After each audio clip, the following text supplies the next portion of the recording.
Hey guys, Jules here for WhatCulture.com, and I want to talk to you today about broken video games. But before I do, I want to set a tone a little with a tiny story about my good friend Scott Tailford. Now, he got married recently, yay, Scott, go you, proving that not all gamers are virgins, and he also got a new 4K TV.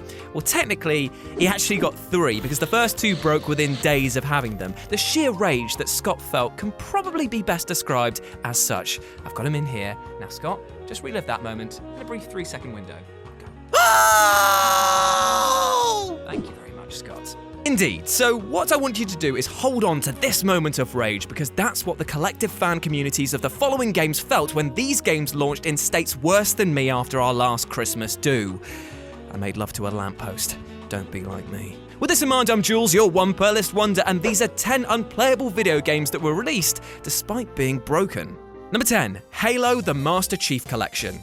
Right, if we're being honest, in its current state, Halo is nowhere near as respected a name as it once was. With Halo 5 diluting the water even further, it's still a great online game, just not as outstanding overall as it used to be. Hence, when Halo the Master Chief Collection was announced, many fans were excited to return to the Forge, as it were, and battle it out on well-known and much-loved maps. The devs promised that they were handling the re-release with respect, often showing videos of the graphics then versus their touched-up version. However, that seemed to all just go out the window when it came to the online matchmaking. Joining a game seemed pretty much impossible, and even the lucky few who were able to experienced severe lagging and crashing. The single-player campaign was met with critical praise, but some reviewers suspected that the game used ports from the PC rather than the original Xbox versions. Developer 343 Industries later apologized for the state of the game and offered players a free month of Xbox Gold Live and a downloadable copy of Halo 3 ODST as much-needed compensation. After multiple patches and the push towards promoting Halo 5, many of these issues still persisted, diminishing fans' faith in the franchise. Number 9, Sonic Boom. Ye gods, what was going on here, eh? A game based on the rebooted and elongated leg style of the new Sonic Boom TV crew Rise of Lyric was, and this is me being generous here, a bit of a disappointment.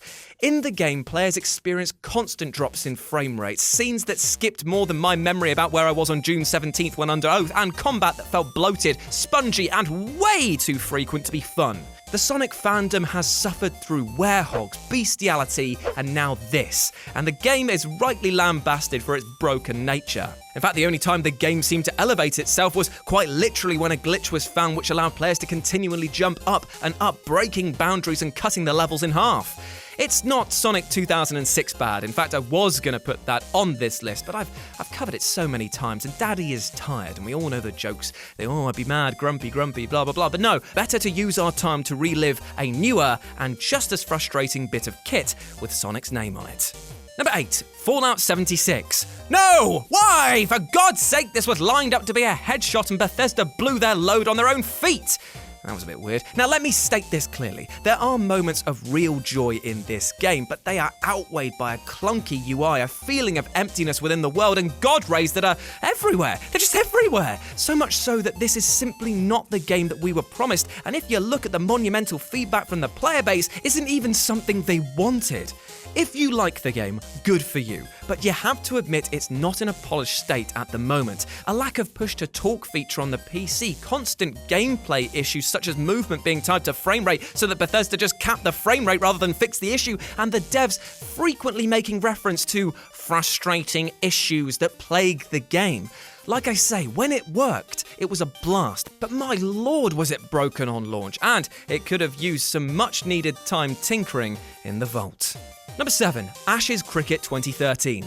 Unplayable, fundamentally broken, and downright laughable. This game and my penis have a lot in common. And it was cancelled almost a week after launch by 505 Games. To date, it is considered one of the worst games ever made, as well as an absolute triumph in broken engineering, and trust me, that actually takes some doing. How terrible could it have been? Well, in the game, players would stand around aimlessly, performing the same basic functions. Character animation was severely limited, making catching and fielding almost impossible, despite it being fundamental for the sport. Controls were seemingly random as well as unfathomable, and numerous features were inaccessible or non-functional. Worst of all, the game was riddled with physics problems, technical glitches, and bugs, most of which were downright hilarious, unless you actually paid for this. The backlash against the game was so severe that 505 Games were forced to recall it, offering refunds to anyone and everyone unfortunate enough to have purchased this game. In an interview with the BBC, 505 blamed the developers for their inexperience in handling the development of Ash's Cricket, but honestly, casting blame at this point was like pissing on the ashes after the fire. Number 6, Superman 64. Weirdly enough, I genuinely think that owning a copy of Superman 64 was a rite of passage for all N64 owners. You all just walked down the hallway at school nodding to each other like part of a very secret and very lame club, accepting each other in the overriding shame that this game caused. To put it simply, this game is awful. I've only ever seen a handful of people see this game to completion, and my only response was always, why? It's also broken and barely playable. The first level is an incomprehensible mess. Characters constantly clip around and through the environment. The frame rate is non-existent. The controls are dysfunctional. The visuals are excruciating, and nothing about this experience comes across as super. But that's all because it was a product rushed to completion by a publisher who was put under strict time constraints. It's easy to see where corners were cut, but that's not an excuse, and the game rightly sits atop many lists as the biggest Superman stinker ever made. Number 5, SimCity. Released in 2013, SimCity was the much-anticipated 6th installment in the franchise, with the fanbase chomping at the bit to get all that sick gameplay like waste management and energy issues. Yeah! Anyway, as you can tell from it being on this list, it was an absolute bomb when it launched. And it was all down to the forced online connection that had even the single-player aspects of the game having to be online. It also limited players to smaller sections of larger environments and forced them to collaborate with other players in order to acquire certain resources. And who likes working with other people? I don't. Why do you think we keep Cleary off the gaming channel banner? It was a terrible decision by the devs to release this game in this form, and it was slated by fans and critics alike. A situation that wasn't helped when the servers crashed countless times, meaning that thanks to the always online model, that people couldn't even access their own game. Eventually the problems were fixed, but for a good old while, EA were the true waste men. Number 4, Diablo 3. Diablo 3 was an unmitigated disaster upon its release, the servers crashing immediately following a massive surge to, play the game. The title was so hotly anticipated that it shifted 3 million units in the opening weekend, making it one of the best-selling games of 2012. Unfortunately, as you can tell from the crashes, it wasn't the best received thing of 2012. No, that award went to your mum's gash. There's my one per list. In the past, Diablo was playable offline, meaning that it could be enjoyed primarily as a single-player experience. But Diablo 3 represented something of a hybrid, an amalgamation of both single-player and multiplayer elements. As a result, the game couldn't be enjoyed without an internet connection capable of accessing a system of unreliable servers, which were unavailable until sometime later after launch. It's so frustrating as the game is brilliant when you could actually play it, but the irony of being a massively popular PC game and not having the capability to house the masses was a huge oversight. Number 3, Batman Arkham Knight. Promoted as the final chapter in the Arkham saga, there were high expectations for the Batman when it dropped in 2015. But unfortunately, thanks to one of the worst PC launches in recent memory, this was basically bat-panned by the fans and had its parents murdered by the critics. It was as if the Riddler had finally figured out how best to annoy Juicy Bruce, because the game was riddled with technical glitches and game-breaking bugs. Puns, I've got them, I guess that counts. For others, the game would only run at a pathetic 12 frames per second and then keel over and die. In response, Warner Bros. Were forced to remove the game from Steam, promising to remedy the situation in the future. Eventually, Arkham Knight was re-released, yet the problems persisted months down the line. To date, players are still having problems with certain textures and environmental details, and it seems to have been all but abandoned in this state. Number 4, Battlefield 4. Damn, man, I hated how much Battlefield 4 sucked at launch. I'm a huge Battlefield fanboy, and to be met with something so utterly broken that a lawsuit was filed against the publisher claiming that EA had purposefully misrepresented the public in regards to the fundamentally broken nature of the game?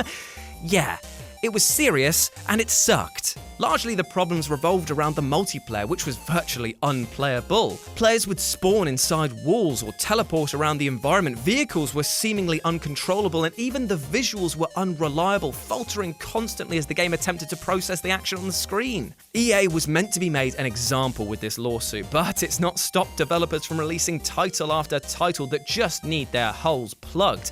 Now at this point, I really just want to make something clear. I don't believe that devs sit there thinking of actively putting out shoddy games because they can't be bothered. No one wants to make a bad game on purpose unless that's the express intent of it. However, with this example, EA pushed DICE to its breaking point, and you can just tell that corners were cut to hit launch windows. And now it's remembered as the battlefield which almost died upon launch and took a ton of extra time to bring it up to code. And number 1, Tony Hawk's Pro Skater 5. Actually, you know what I just said about devs not wanting to make a bad game? Yes, scrap that, because Tony Hawk's 5 was absolute garbage. These are the games that we grew up with as kids, the Birdman's best work, but TH5 was just a title which took that goodwill and spat all over it. It was meant to be a return to form, a love letter to the series brought into the modern era, but it was somehow more buggy and jagged than the PS1 titles. While one could overlook the graphics, which were about as rough as sandpaper bog roll, the gameplay was utterly broken. Gravity didn't work how it was meant to, and players would find themselves flung off the boards at the weirdest times. It took an 8GB patch to get it under control, which was double the game's original size, I might point out, and it still didn't fix it. This game killed the franchise, which so many were so excited to see return. So yeah, thanks for that. And there we go, those were 10 unplayable games that were just released anyway. Let me know what you thought about it down in the comments section below. As always, I've been Jules. You can go follow me at RetroJ over on Twitter. And you have been awesome. Never forget that. Keep moving forward. Positivity. Go on, shove it right up your bumhole. Anyway, speak to you soon. Bye!